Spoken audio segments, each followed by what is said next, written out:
she was in full tantrum mode. They're like, yeah, we're going to build tents. And she's like, I'm not building my tent next to Florian. He's a bad influence. And I don't want to sleep out here next to him because he's not my friend. Sorry, Stacey. But I don't want to sleep next to them because I hate him. And everyone's like, oh my God. Okay, move your tent over. Go somewhere else. So she refuses to help Gino. Listener discretion advised. Adult language and mature content.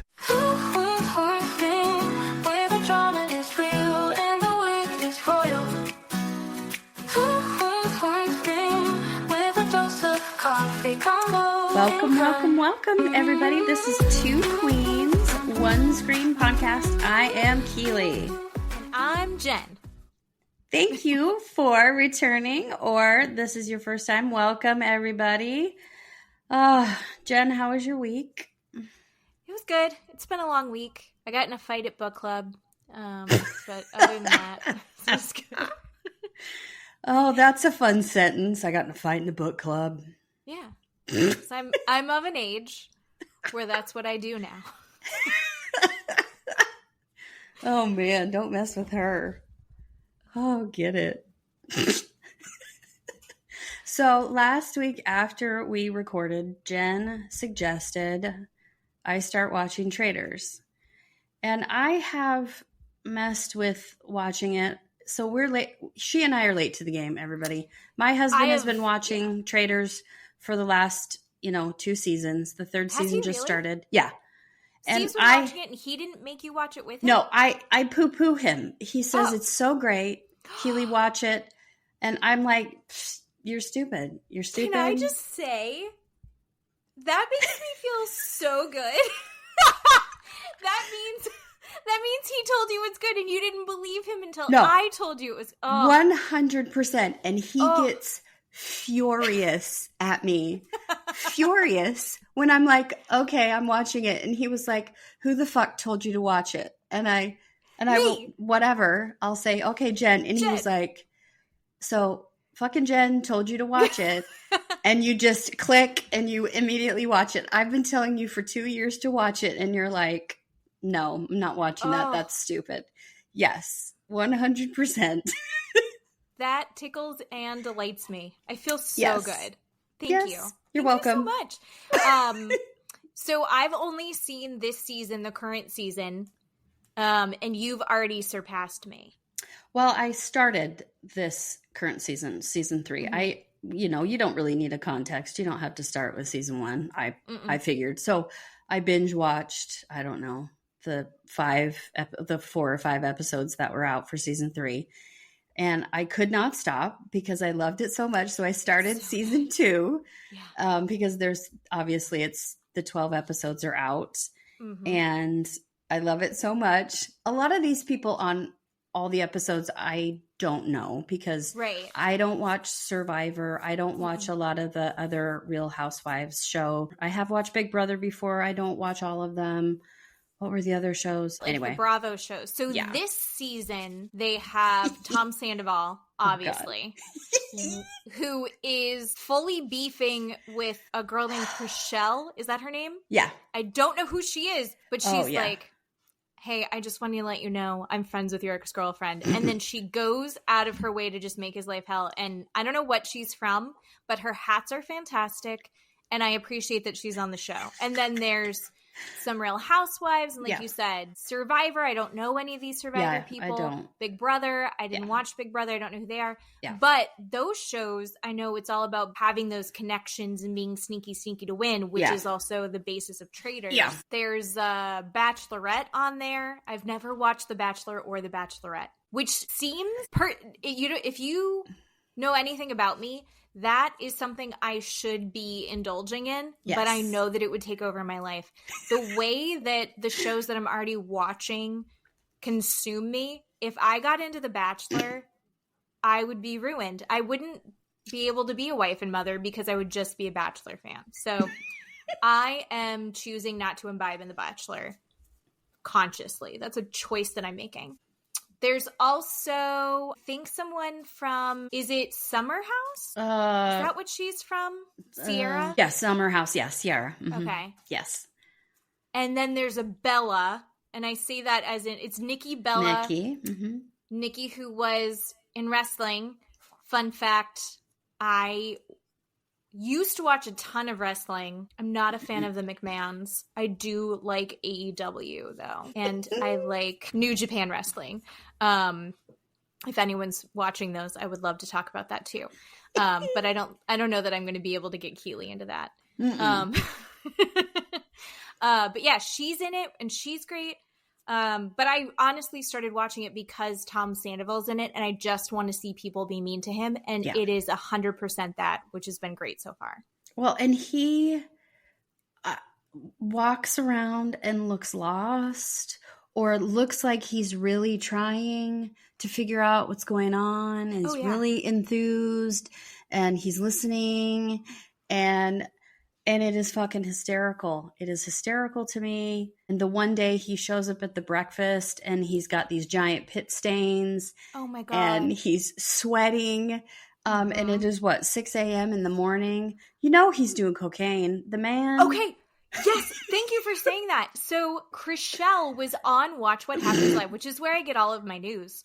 And Andy Cohen was like, what was going on with the pit stains? Was it very hot? And did you hear what her response was to that? I didn't. Okay, so she's asked directly about Tom Sandoval's pit stains and if it's really hot in the castle, because they're in a Scottish castle, supposedly owned by Alan Cumming. And Alan Cumming is in these gigantic over-the-top outfits, and then he has like a Spitz, a dog that is also dressed up in matching outfits, which is delightful. Her response when asked about like, is the castle like hot? And she's like, no. I think that he had just maybe had a lot of sugar that day. And she like very, very smoothly makes reference to probably he's on a lot of cocaine, but she never actually says it. So... It was amazing.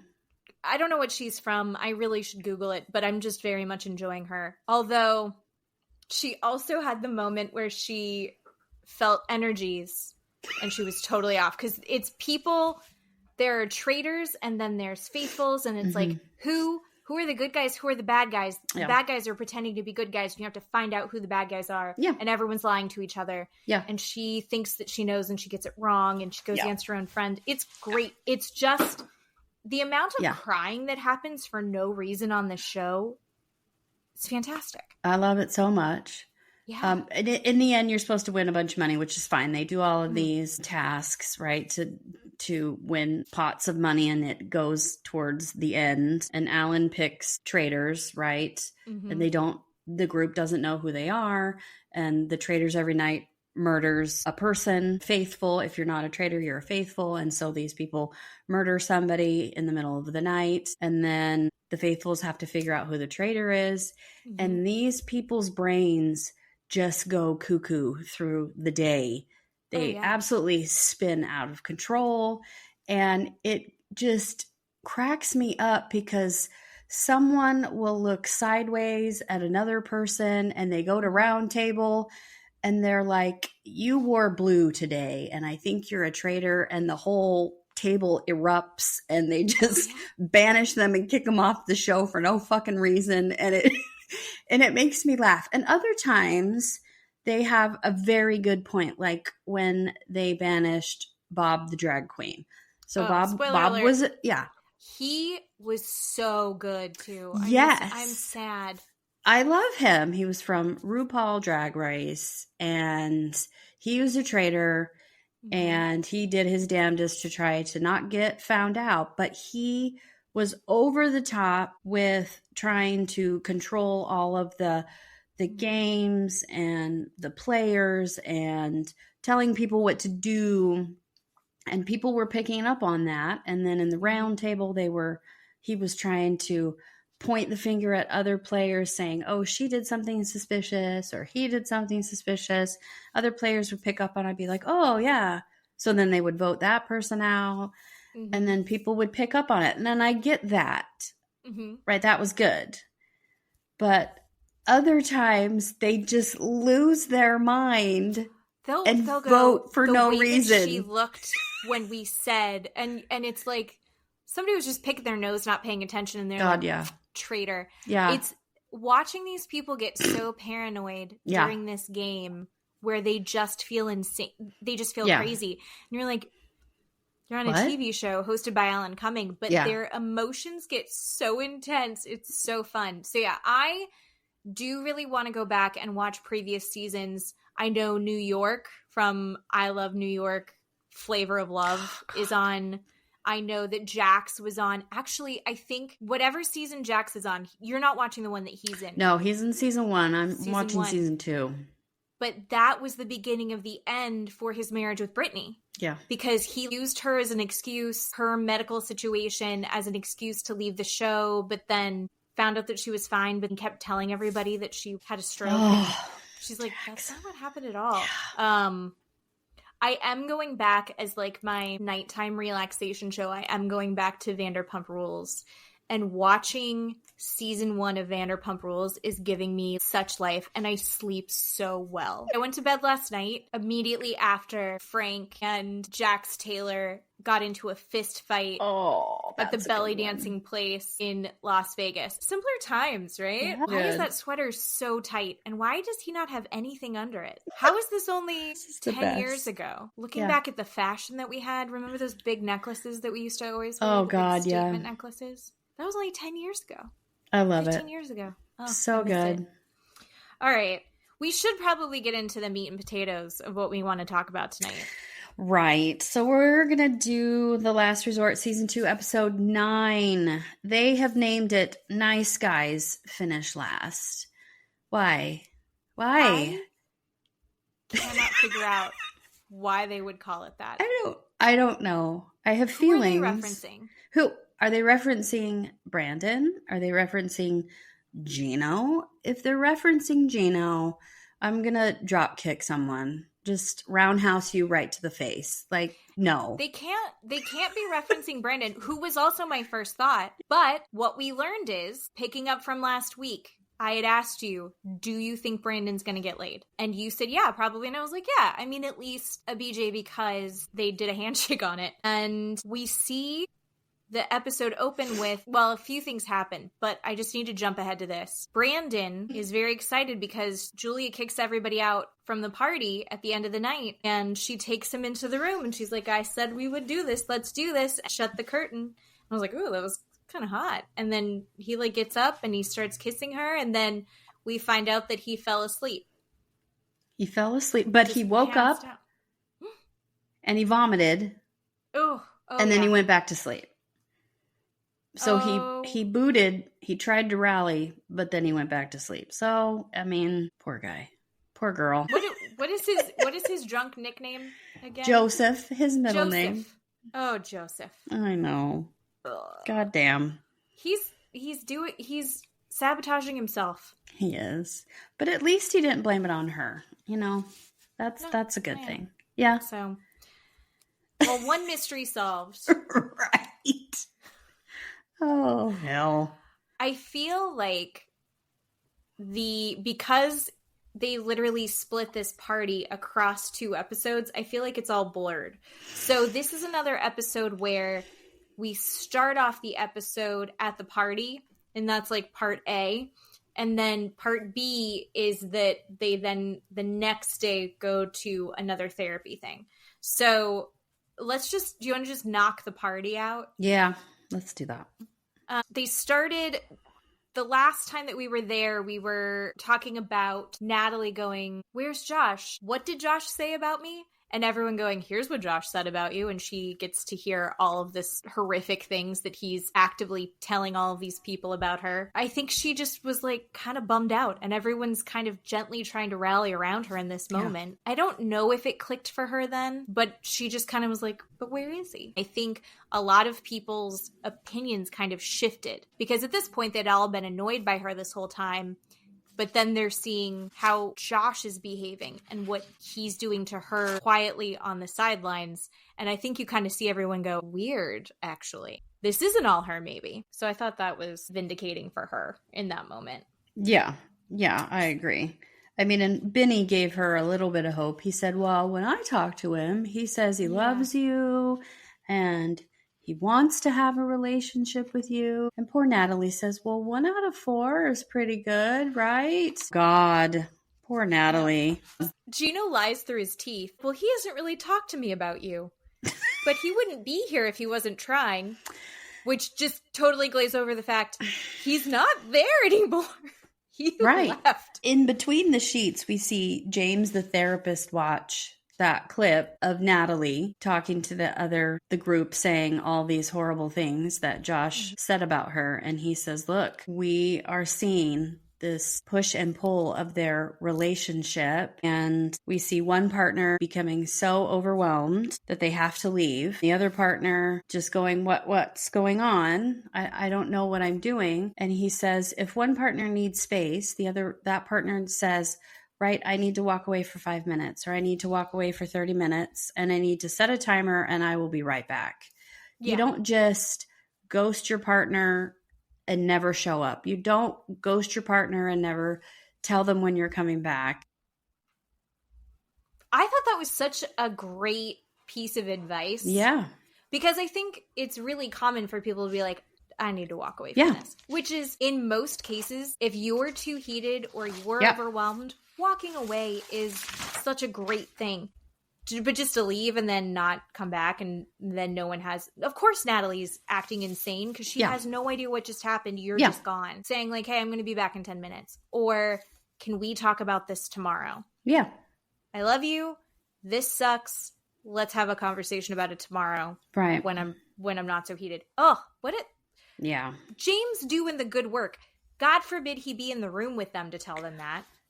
That's what I thought of. When he's talking, I'm thinking, why haven't we seen you, sir, do therapy with them? And you already know this. And we, as the viewers, already know this. As a couple watching them, we should already be knowing this. And I kind of had a little bit of eye roll. Hopefully Natalie and Josh will watch that and learn something about it. I mean, however, I will tell you, watching them at the party... Everyone in that room, I think, at least the dudes, you saw them shift. Because there's that moment where everyone was trying to, and we had talked about it a little bit last time, but they go even farther in this episode where they're trying to get Gino and Jasmine to resolve some of this. Everybody wants them to figure it out. Everyone is trying to support them and help them through this. She's saying, I love you. I want this to work, but you don't give me any affection and I want that. And he goes, well, I'm not going to. You don't get to say that. I don't want to give you any affection right now. And they're like, well, what is it? All the guys are asking, like, what is stopping you from having sex with your wife? And he's like, well, we need to not fight for like a month. I'm sorry. That's insane. I am happy to say that I am happily married. I don't think I can go a month without ever having a disagreement with Matt. Matt and I are going to disagree. That's just part of being two human beings that live in the same house. And he wants to not fight at all for a month. And she's like, we've gone several days without having a disagreement. He's like, no, we haven't. So any rubs him the wrong way, he restarts that imaginary clock in his head, that timer that he expects to meet a certain amount of time. So he's setting unrealistic expectations for the relationship. And he's like, we need to do this and this and this before we can move forward. And it's like, well, she can't move forward without some show of good faith. And he's giving her nothing. And she's like, well, you get to go look at porn and masturbate. And you think that's okay? And he's like, yeah, occasionally that's fine.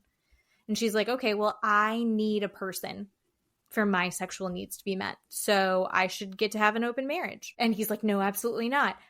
I don't know if I see a correlation there. What did you think of her argument for that? I wrote down, why is it okay for him to watch either other couples having sex or watch people doing a sex act? Why is it okay for him to do that? And why is it not okay for her to go actually have sex? I don't understand the difference. He's doing it constantly. Don't tell me that he's doing it once in a while. I'm going to tell you the man is doing it every single day, if not multiple times a day. And yes, I understand the difference between watching and being physical. Don't come for me. I get it. Mm-hmm. But he's literally using sex as a punishment. Yeah. Even Ari picks up on that when they pull her aside after this whole fiasco. And because Benny was doing that to her, she's the first one out of the group that picks up on it and says it to her face. That's not a therapist. Mm-hmm.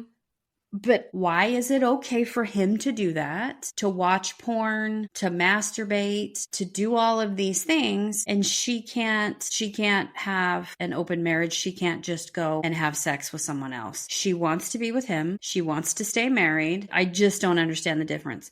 I know the therapist watched it and he said, whoa, this is a huge thing. I want to take a pause. I think people should stop. This is super emotional. This is really deep. We need to figure this out. And I get that. You're right. You know, sort of surface level. This is nonchalant and we shouldn't take it for something big that it is. But this poor woman has been tortured and punished for I don't know how long, probably years. I don't know how long she's been in Michigan with him. And all he does is deflect. All he does is tell her no. Mm-hmm. He turns everything around on her. He says she won't do the work. He says she won't fix the core problems. What is he doing? What is he doing to fix anything? He takes no responsibility. Right. 100%. Like, calls him out on, he's like, no, I didn't. No, I'm not. You did this. Do I think Jasmine's a lot? Absolutely. But I think he is 100% taking intimacy away as a way to punish her. That feels like a big jump, but isn't it like over like a year since they've had sex? At least. So it actually doesn't seem like that big. It's not brand new. This is like, he's not, and we've just seen, he doesn't want to hug her. And he's like, she came in, she's like, I wasn't even being sexual. I was just trying to give him a hug. And he was like, you were giving me sexual advances. And she's like, no, I really wasn't. I just wanted to hold you for a minute. I just wanted you to hold me. He's like, no, don't touch me. Mm-hmm. And you see everyone in the room go, oh, this might be him for the first time. Again, because she's loud and abrasive and reactive. Everyone looks at her and feels bad for him without seeing she's being reactive because there's something that's being done to her. The therapist said that she has a lot of inner child trauma. That is why everything is so close to the surface with her, and she will have these big responses. She will laugh if something's funny. She will cry if she's sad. She will yell if she's mad. It's right there. But that also looks pretty genuine. Whereas Gino, I think they're in a Sprinter van, and they're like, Gino, just have sex with your wife. Yeah. Pop a pill and just do it. Yeah. And he's like, I'll pop a pill and take care of myself. And we're like, that's fucking weird. Yeah. Right? Like, that's weird. Even the boys said that was weird. Yeah. What? Yeah. If you're just taking care of a physical need, why are you also taking a pill for yourself? Maybe I just don't understand enough about how those pills work, but that just seems weird to me. I completely agree. So, Gino. I can't with him. But the group genuinely tried, and what James, the therapist, said in Between the Sheets, because he's not there in person, they're all trying, but this isn't something the group can help them fix. This isn't something fixable. This seems like way more broken. Jasmine is like, he's here, and his new friends and how they see him is more important than actually working on this marriage. And he's already said, I've already lost him. Why am I trying? Why am I putting forth the effort? It all dawns on her and she's like, I give up. This sucks. Exactly. He constantly says he's not working on our core problems. Mm-hmm. She's not putting any effort. He even said out loud, there's no emotional connection with her, which I think is even bigger than her saying, I want to have sex with someone else. Mm-hmm. To me, that's huge. Then he tries to turn the table and say, well, if I've said I wanted to have an open marriage, she would get mad at me. He just does this huge deflection constantly. And he has done nothing. He has done nothing since they've been there. There's a couple of the times when they did the sex therapy as a group, you saw him forget for a second and he got real into it. Was that just to impress the guys around them? He even says, I'm the oldest guy here. I kind of needed to put on a show. And that sucked. But then later on in the room when they were doing their homework, he got into it with her. And then changes his mind again. Why are you like this? I think he just likes how it feels to have that control over her. Oh, I completely agree. And then everybody leaves, and then we see them back in the hotel room. Oh my God. He's like, I want to sleep in the bed. You said you weren't going to sleep in the bed. I want to sleep in the bed. I'm too mad. And you're like, you're just making it harder and harder and harder. It's not something he wants to fix. No, he's completely selfish. What kind of man are you that you say you want the bed? You're not a man if you're letting the woman sleep on the couch day after day after day, and you're acting like a petulant child and you're throwing a tantrum because you want the bed. So she gives you the bed. And then he turns it around again. He deflects again and says, well, does she not even love me? What are you talking about? I'm rejecting you. I'm rejecting you. I'm rejecting you. I'm rejecting you. Why aren't you trying? I don't even know what to say. He plays and throws these pity parties for himself. There's literally no one in the room to listen. Does she even love me anymore? No, she probably doesn't, because you're doing all of this to her, because you're literally torturing and punishing her. What's going on? The man is a monster. I've said it 100 times. I'm going to say it 100 times more. I don't know how she can do it day after day. Yeah. It's so sad. I think it's sucky and it's weird. So as awkward as they were at the party, one of the things that surprised me, we talked about last time, Benny was there. He was just there to have a fun time. Oh, yeah. Ari shows up a little bit later. Yeah. I think dressed like Stephanie Tanner from Full House. It's so true. Someone told her it was a costume party, I guess. I don't know what was going on. She was very supportive of Jasmine after the whole group tried to have a conversation with her and Gino, and it just fell apart. And she's like, no, I see what's going on. You're not crazy. He's doing this to you. She was great. You know I'm not a fan of Ari. She was great in that moment. And she and Benny were like cuddled together next to each other during the party while everyone was having those conversations. I thought that was interesting. Yeah. Because they're not good, then they're at the party together and they're sitting there nicely. We couldn't get anyone else to sit there nicely together. Right. And then also at the party, Stacy comes. Stacy was the beginning of the end of that night. Before she got there, she just is scolding Florian because Florian was such an embarrassment at the pool and how he acted was so embarrassing. And she's sick of his behavior. So she's got to go back to the party to apologize for him. Yeah. She goes to the party. She's like, I'm so sorry. She cries a little. She's like, he shouldn't get to talk to you like that, Jasmine. And Jasmine's like, you shouldn't have to put up with this. I'm sorry that you have to put up with this. Yeah. Which Jasmine's not wrong, but also Jasmine's just very anti-Florian. So it's the wrong person to go to for that conversation. It was just going back to what you had mentioned last week about their age difference, Stacy and Florian. Stacy was scolding him like he was a kid. Yes. And then he's sitting there like he's still wasted and he's still on the respect everybody train. And he's like disrespecting your husband like this for making whistling and beeping noises. I mean, oh yeah, I didn't know what that was. Yeah. But he was not in his right mind. No. But they were not good in that moment either. It was just a weird... And James, the therapist in between the sheets, he was watching that clip and he watched Stacy come back and say, oh, I forgot something. And James paused and he turned around and he goes, she didn't forget anything. She wanted to go back. She wanted to see if he was going to do anything. She wanted to say something to him. She wanted to have this interaction with him. And I believe she was giving him an opportunity to fix it. Yep. I completely agree with that. It was sweet. You know? Yeah. You're like, oh. Yeah. James said, they've been married for 10 years. They're not really going backwards. They're not really going forwards. They're just kind of stagnant. They're just kind of in this middle. I'm not quite sure what they're doing. But I see more and more that she just mothers him. She talks to him like a mother. She scolds him like a mother. She yells at him like a mother. all the time. It was uncomfortable. And Jasmine screams at them a lot that she's not going to put up with his behavior like Stacy does, and she's not going to deal with a petulant child. That scene felt exactly like a mom yelling at her teenager. Yeah. So everyone, I think, Ari and Benny seem to be the best of the night, which feels insane to me. Yeah.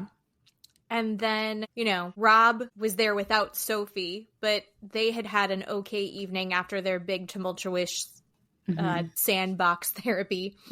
But he went back and it seemed like they were probably okay. So just a weird night. That party set everything off weird. Unfortunately, we have another trip that off-site, off-resort therapy that they've got to get in a Sprinter van for, which is the bane of my existence. I only want to see housewives in Sprinter vans after this. But as everyone's loading up, they're getting told, all right, they've got to pack a bag for an overnight trip. Everyone's loading up into the Sprinter vans. And Josh shows up. What kind of car? I don't know anything about cars. Do you know anything about cars? I don't know. I tried to pause that several times and blow up my screen to see what kind of car. I tried to Google it. I tried to look it up. And it just said rented luxury car. It just said he rented it. And then, but in the show, Brandon said in between the sheets, Brandon said he owned it. So I don't know. Florian said Rob made a joke that it was rented. Yeah. And, which I'm wondering if that's the secret. Like, there's some secret that Josh has. Like, that's why he's so withholding, is he doesn't want anyone to see. And I think it's that he's secretly poor. And even if that's not true, I want that to become a thing that goes around. Yeah. I have no idea what kind of car that was. I don't know. But it looked expensive. It looked intense. At first, everyone's like, oh my God, look at that car. And then they're like, what the hell is he doing? He's making this big entrance. And another reason to hate Josh, these people are on 90 Day Fiancé. Do we know who they are? Yes, of course. This is not Brad Pitt. This is not baby Tom Cruise. These are not super crazy celebrities. It's so funny to me because Natalie tells a story about they had gone out to dinner in LA and paparazzi found them and was taking pictures of them. In my mind, I was going, why on earth are paparazzi chasing them in LA? Like, of all the people in LA, they're going after Natalie and Josh. And she's like, no, I think he called them. He called them to come take pictures of us. Yeah, of course he did. He is so thirsty. All of these guys on this show, you're trying to impress these people. These are the people who you're like, I need them to see me in my flashy car. Yeah. Benny, you need Benny to look at that car and go, oh my gosh. You need Florian to be like, holy cow. Gino to go, oh, I hope he unbuttons a button. Why are you doing this? Right. This is the same man that shows up in his, flannel and his hey dude shoes. Like, what are we doing? What are we doing, sir? I don't. Who are you? No. So dumb. So dumb. Yeah. But Natalie says, look, he's showing off. He didn't text me that hey, I'm coming back, which is relevant. She's right. He didn't text her and say, hey, I'm showing up. Hey, I'm coming back. And she's over it, obviously. Poor thing. And she says, he comes in and out of my life, just like he comes in and out of therapy here, which I have a bone to pick with that. And he says, he treats me like a disposable convenience that he can toss aside anytime he wants. That poor girl is finally picking up on what he's putting down right in front of her. I mean, he's showing everyone. What I think is really interesting is, and this is exactly what we've been saying the whole time, and it's just more and more evidence to back us up in, he uses her flaws to hide his sins. Then he gets in the vehicle and he's there with the guys. He just starts telling them all about sex therapy and how she wants all this stuff from him and how he can't believe that she's intruding this much. He just looks like such an asshole. Yeah. But they did ask him, where'd you go? Where were you? And he said, well, I needed some time away from Natalie to disconnect. And then he talks a ton of shit about her, and they're like, then why did you come back? He's like, I came back for you guys. Well, the fuck? My problem is every single one of these guys wants some time away from their spouse or girlfriend to disconnect, but these dumb assholes have to stay in their hotel room with their wives. You stupid motherfucker, leave the resort. You get to drive away and leave. I don't understand the difference. Why, again, does he get to leave?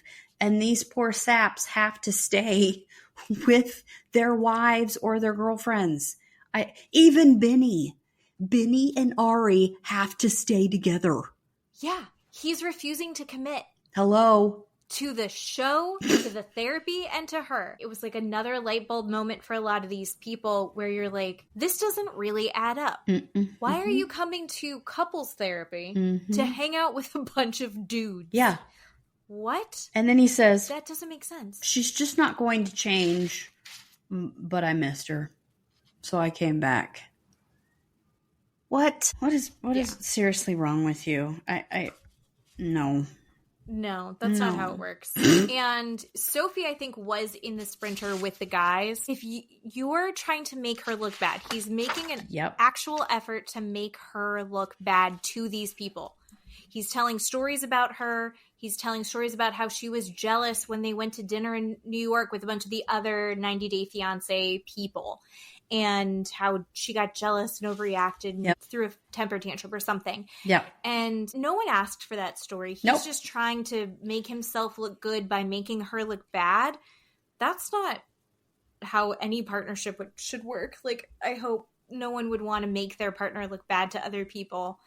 There's a difference between venting about a partner to your friends and him just trying to make her look like shit, which he's trying to make her look like shit. Oh, yeah. If Sophie goes, he's actually making himself look bad. Because if this is really what's happening, why are you with her? Why are you doing this if you also want to make her look shit? He's just so slimy and gross. I hate it. Oh, yeah. So they end up getting out again into the middle of nowhere. It's beautiful. Yeah. Out in the middle of nowhere, Arizona, just cactus and desert and really, really pretty. God forbid they do anything just at the resort. And it is the new therapist that they brought in. We're not going to see any of the actual therapists. We're just going to see the new therapist that they brought in. She did the sand therapy, and she's this spiritual healer / hypnotist. So the first thing that they're going to do is have all the couples build tents together, put their tents together. Some people it goes great. For some reason, Natalie and Josh killing it with these things, right? For some reason, their tasks together, they do super, super well. And they're a great team. Josh said that he's a great team because he leads and she knows to follow. When she doesn't get that she needs to let him lead and she tries to lead, that's when they have a problem. And she goes, no, we both lead because we're on a team and that's good. And he's like, no. When you let me lead you and you follow, that's when it's good. But she also uses this as an opportunity to say that, they did such a good job working together on building this tent, much like with their powers combined, if they could work together, their child would be a god. Oh, Natalie. It would be beautiful and smart and cunning. And you're like, oh, Natalie. Jeez Louise. Oh.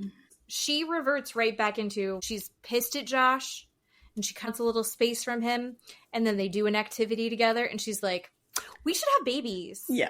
This will be great. Right back in it. She's in. She's fully invested all over again. Yep.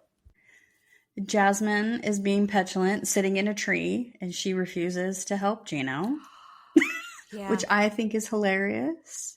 I think it is very funny. The therapist goes over and says, are you going to go help him? And Jasmine's like, nope. He said he could do it himself. She was in full tantrum mode. They're like, yeah, we're going to build tents. And she's like, I'm not building my tent next to Florian. He's a bad influence. And I don't want to sleep out here next to him because he's not my friend. Sorry, Stacey. But I don't want to sleep next to them because I hate him. And everyone's like, oh my God. Okay, move your tent over. Go somewhere else. So she refuses to help Gino. Gino, who does help him, is Florian. Just goes and he's helpful and he's sweet. And she's like, if Florian builds that tent, I'm not going to sleep in it. Oh my God. And then 2 minutes later, they get the tent together and they're all kind of like walking around. And then they're like, wait, Jasmine's gone. And then no one can find Jasmine. And that's because Jasmine's hidden in the tent. Yeah. That she refused to get in 2 minutes ago. God. It's just... awesome. Right. And so it's Jasmine looking crazy because she's so upset. And then everyone else looks normal just because she's having such a big reaction. Yeah. Yeah. Ugh. It was pretty great.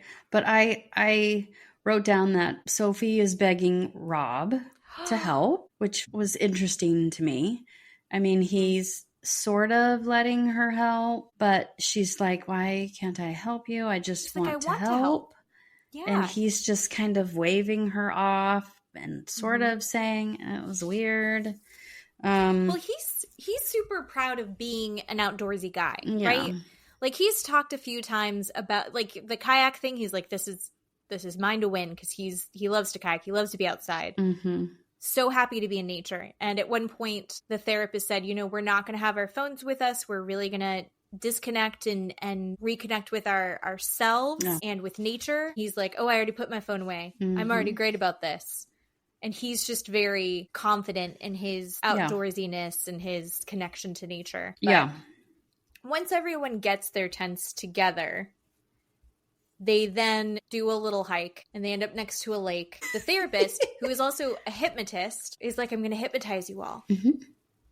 Yep. And then takes them through this process of slowly hypnotizing them. They're all sitting in these chairs. They have to put their hands out and they have to feel heavy and they've got their eyes closed, and she's talking about how they're tired. I'm sure there was a lot more to this. I've never been hypnotized. Have you ever been hypnotized? No, I have not. Have you ever seen anyone be hypnotized? Yeah. Do you think it's real? Yeah, I think it's real. Okay. I'm skeptical.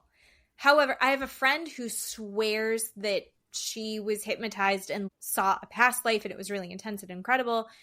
I don't know if that's the setting for it. I think you have to be really in the right headspace to be hypnotized. Sure. If that's a real thing. Yeah.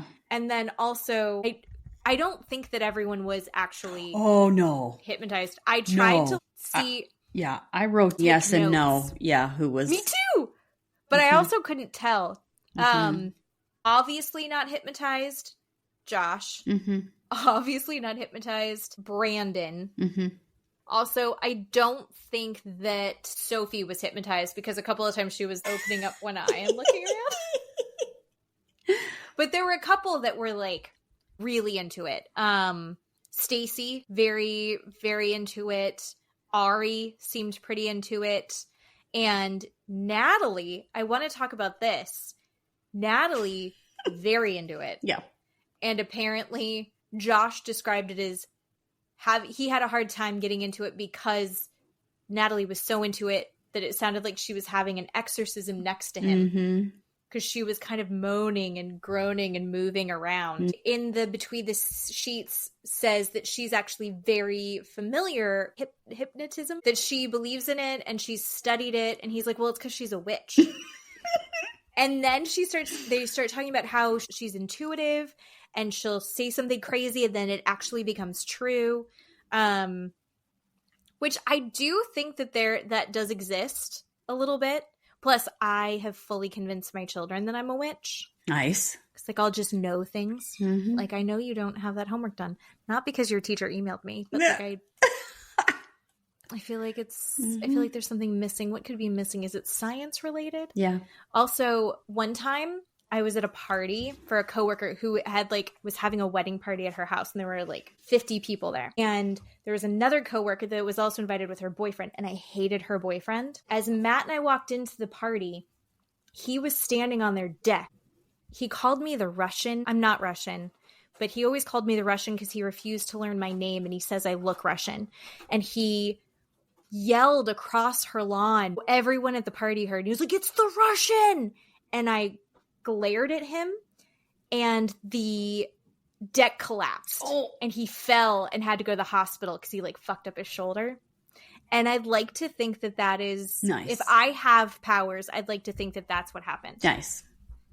So I truly believe that I have something. Okay. I don't know exactly what it is, and I can't totally control it, but I may also be a witch. Do you have any witchy moments? I don't have any witchy moments. I have ghost moments. Oh. Ooh, really? Mm-hmm. Yeah. Like at your house? Not at this house yet. Past houses. Someone's got to get murdered first. Yeah. Watch out, Steve. Yeah. Not at this house yet. I don't know. This house might be clean. We'll see. My house in Caldwell and my parents' house in New York, I had a experience out there. So that's fascinating. I'm very interested and excited. Okay. Awesome. So Natalie is a witch, and so am I. We're all not surprised. It makes sense that Natalie's a witch. It does. It was funny because she got really excited about it in the after show, and she was like, oh, why haven't I thought about this? I should hypnotize Josh, and then he'll want to have a baby with me and get married and move me into his house. Yes. And she, it had never occurred to her. She's the worst witch. If it never occurred to her that she could do this, why has she not done this before? I know, right? That's he doesn't hilarious. stay around long enough to get him totally hypnotized. Well, she needs to have a coven, first of all. I don't think that other witches would want to be in her coven to make that happen. No, she pisses too many people off. Right? Oh. So they're hypnotized, and the thing that she's walking them through is she wants everyone to think of a time that they hurt their partner and to really process that while they're hypnotized, which is the most Heather Gay exercise, right? We can't get away from it. Yeah. And so you see, everyone kind of sitting very uncomfortably, and then she wakes everybody up. She starts talking to people, and she goes to, was it Julia and Brandon? Yeah, she went to Brandon first, and he told that stupid story about the key. Which was so bullshit. Yeah. So anyone who doesn't know, here's why it was bullshit. He was like, well, I thought it was a nice thing that I was doing, but I guess I do see how that was bad. And it's like, yeah, because you read the millions of social media comments where they're like, this fucking idiot. He buys a house and he gives a key to his mom, who has no boundaries and makes his wife really uncomfortable. Yeah. And he gave her a key. It was probably purple. And he's like, that really hurt my wife, and I should have known better, and I feel bad about that. Mm-hmm. Look at me, A+ on this task. And Julia's like, that didn't really hurt me. It was annoying, but I wasn't hurt. Yeah. And he's like, oh, okay. And the therapist is like, great, okay. How did you hurt him? Julia is just MVP of the season. She cannot go to therapy without just spiking the ball. It's intense every time. She's like, well, it's important that we're being honest, right? Remember 4 years ago when we went to Russia so you could meet my family? Remember how bad I was that whole time? Well, it's because I had met up with my ex and we were thinking about getting back together and we kissed. And they're like, oh, you cheated on him? And she's like, I didn't cheat on him, but I kissed him.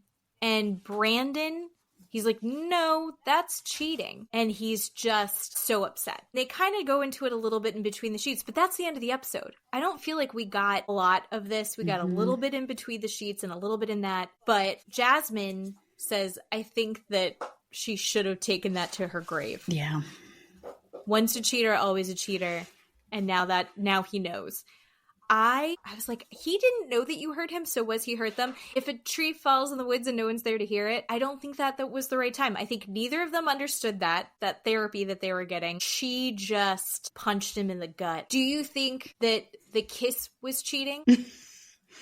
So in a couple of things. In between the sheets, Julia says Brandon sort of knew that had kind of happened already. I didn't like that. Yeah. So she said that he could sense that there was something wrong. So Brandon has no concrete evidence, but he should have felt that there was something off. Yeah. So that's kind of why she said, that's why I said it there. We're in therapy. That's why I said it there. Rob, Rob makes this horrible comment in between the sheets. I think Rob's a hypocrite. He just pisses me off. What was it that he said? I don't remember this. He said, why would you tell him 5 years later? Why would you bring that stuff? Why would you bring old stuff up? Why would you stir the pot? Just leave it alone. Because he's sitting with Brandon watching the clip. Brandon's clearly upset and uncomfortable watching the clip. Yeah. That made me uncomfortable. It made me upset. And I think Rob's a hypocrite. And I'll tell you why. He threw a tantrum. Rob threw a tantrum. Remember? Mm-hmm. In the beginning of the show when he found out Sophie had sex when she was 14 with her ex-boyfriend and she didn't tell Rob about it. Right. I'm sorry, right? No, you're a friggin' hypocrite. When it doesn't happen to you, it's okay to say, well, you shouldn't bring it up. But when it happens to you, you want to know about it. So, yeah, no.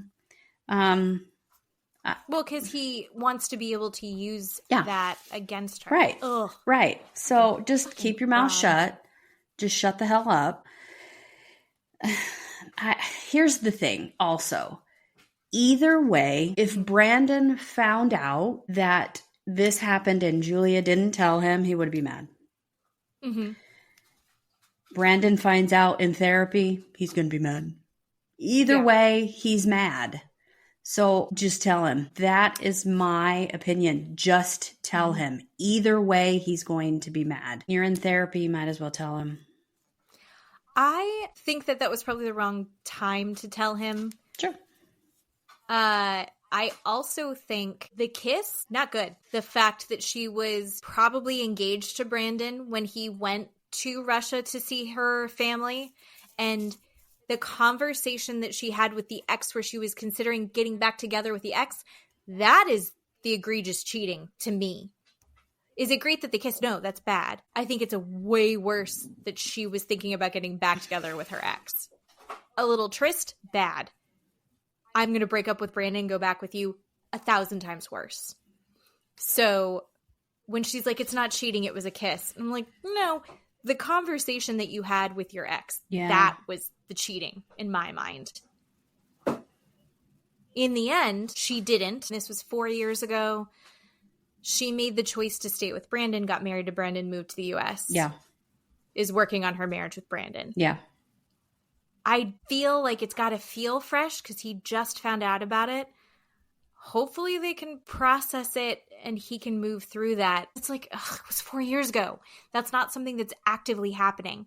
But what a wrench to throw in. I wish they'd gotten other things sorted out before he had to learn about this. He hears that and goes, maybe I don't want to be with her. Sure. Maybe this isn't workable. I think she threw another log on the fire instead of worked on putting them out. She was like, well, let's just get everything out there now. I don't think it was helpful. She's had that weighing on her and she's felt bad about it. But there are the times where you're like, I'm going to tell you this so I can feel better. I think telling him hurt him more in that moment. Does he need to know at some point? Probably. Is it helpful in that moment? No. But I think any moment, whether they're alone with a therapist, whether they're alone on the couch at home, whether they're on a TV show, he's going to be hurt, magnified by 1,000. I don't think it makes a difference. I think he's going to be hurt either way. Oh, well, absolutely. Yeah. He's going to be hurt either way. I just think they're on such shaky ground. Yeah. Yeah. That it's like, ugh. I wish things were a little stable, a little bit more stable. Oh, I see what you're saying. Yeah, before she that's told all I'm him. saying. Oh, I see. Yeah. Okay. They had sorted out something else, and things were a little bit better between them before they had this I gotcha. Grenade thrown in it. I see. Okay. Got a lot of metaphors for what she did. But yeah, so we will get more of the conversation next week that they have sorting that out. But in between the sheets, you see the therapist go, yeah, I didn't see that coming. She was not prepared. Yeah. To have to help them work through that moment. Yeah. Brandon's body language was all like the Hulk. He just completely changed. He puffed up and was not breathing. He wasn't looking at her, and it was not good. I felt just so sad for him in that moment. Yeah, and she knows. You don't feel great for her either, because she knows. And well, she's, in her mind, she's being honest. Yeah. She's coming clean. She's being honest. Yeah. If she's got to tell him, in her mind, she's like, well, the therapist is here and we're in a good space and we're working on things. Yeah. That was rough. Can you hear these cats? I can, but it's okay. I'm sorry. They're bouncing off the walls. I have them for like one more week. The other big thing is, it looks like Brandon's going to, hopefully Darcy's going to come. Maybe Brandon's going to be talking to his parents about this. Yeah, I think so. We're bringing everybody else into it. And I still feel like we have less sorted. Oh my gosh. I know. So they've been there for a week and a half, something like that. And I don't think that anything's been resolved. No. I don't think anyone's any better off than when they got there. Yeah. No This therapy. has been a roller coaster. Has happened. I don't think. Everybody's even more angry than when they got there. Well, we figure it out in between the sheets, but I picked up on Sophie's posture and attitude the whole time. Like in the Sprinter van, she wasn't talking to anybody. And then, she was not really getting along with Rob trying to do the tent. And then we see in next week's episode, I guess, we see that Rob apparently has been texting someone this entire time. Yeah. And that's why she's upset. Yeah. We don't know she what has that his phone. is. Yeah. So this is 2 years ago all over again. Mm-hmm. So the thing that he's like, I've been trying to make up for that ever since. Mm-hmm. And he's doing it again while they are at couples therapy. He's being flirty on his phone with other women. And she is devastated, clearly. And then in between the sheets, he's gaslighting, saying it's Jasmine's fault. So basically saying, because Jasmine and Sophie are treating him badly, that it's their fault. Give me a break. Mm-hmm. But whatever. So that's coming. But now we know why Sophie was upset and not talking. Right. I completely forgot about that. Fucking Rob. He obviously has not grown up and or matured that we thought he did in the beginning. And he was acting so weird, like dancing and just being really happy and over the top. It was just suspicious to me. Do you know what it gives me is Jax Taylor vibes. Yeah. This very, what do you mean, guys? I'm in a great mood. Everything's great. And it's like, no, you've been doing coke and you slept with somebody in Vegas. The way that he was behaving at the campsite, he was just so smug. And just gaslighting everybody into not thinking we've seen and heard everything that we've seen and heard. It's nuts. No. It's wild. It's not good. So, fucking Rob. Oh. And then, and Gino won't share what his... Oh, yeah. His deep, dark secrets. Deep, dark secret, as in Jasmine, I guess, assumes that he cheated, or that's what he was thinking about. So I watched this with my husband, Matt, and he's like, I don't want to be hypnotized. Matt doesn't ever want to be sedated. He's like, I don't know what I'm going to say. And I was like, I think it's fun. Mm-hmm. I've been sedated a few times in the last few years, and I always just wake up crying and usually talking about how a nurse was mean to me. Matt's like, what if I say something horrible? And I was like, you won't. It's usually funny. You're very even-keeled. I was like, what is your deep, dark secret that you're afraid that's going to come out? And he's like, I don't actually have one. But like, what if he's afraid that he has a deep, dark secret that he doesn't even know about, I think. Ooh. I know. I think he'd probably be afraid he would say something mean about someone he loves.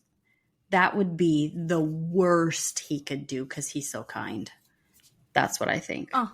That's so nice. What would you say? What do you think would come out during your hypnosis? I already say mean shit about people all the time, so it wouldn't be that. You don't have that filter. I have been sedated lots, and I usually wake up laughing and want something to eat. I would probably usually say something about the nurses or the doctors usually probably try and hit on people. That's usually what I do. I like to do that. You are fun. Mm-hmm. One day you and I will have drinks together. I want to see what tipsy Keeley is like. How did we not do that last time? All right. Well, yeah, that's all I got. Time to go. It's late, everyone. Next week, we'll also have to talk about Traitors. I'm really excited to see who gets murdered next. Everyone go watch Traitors just because it's so worth it. It's so fun. It's easy to watch. Yeah. You don't even have to understand what's happening. It's just random. Super random. I don't even know who they're going to murder tonight. I can't even begin to think who's going to go. I don't know. I hope it's not Bob. Bob Harper? Bob H. Yeah. How different is he? I love Bob Harper. Side note. He's totally different than when he was on The Biggest Loser. Oh, God, he was one of the trainers. Mm-hmm. And now he's this, like, very tattooed, mustachioed guy. I do love him. I love him. Okay. You'll just love it. It's so good. It's so much happier than fucking Rob. Mm-hmm. All right. Okay. I miss you. Thank you, everybody, for listening. Bye. Bye-bye.